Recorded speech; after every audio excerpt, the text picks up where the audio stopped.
ते माझे समोर कोणी बोलू शकले नाही, पाठीमागे कोणी बोलून जाते. त्या दिवशी मी म्हटलं ना, तिळगुळ घ्या आणि पाठीमागे गोड गोड बोला.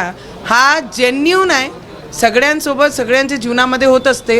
एखादा गधा रोडवर चालला तर कोणीही त्याच्या चर्चा करत नाही, पण एखादा वाघीण आणि शेर बाहेर निघाला तो पूर्ण शहरामध्ये त्याची चर्चा होते. तर मला वाटते आमची चर्चा होणं याचं प्रमाणच आहे की आम्ही लोकांसाठी झटतो. आणि शेरला स्वतःच्या तोंडाने म्हटलं नाही पाहिजे की आम्ही शेर आणि वाघीण आहे.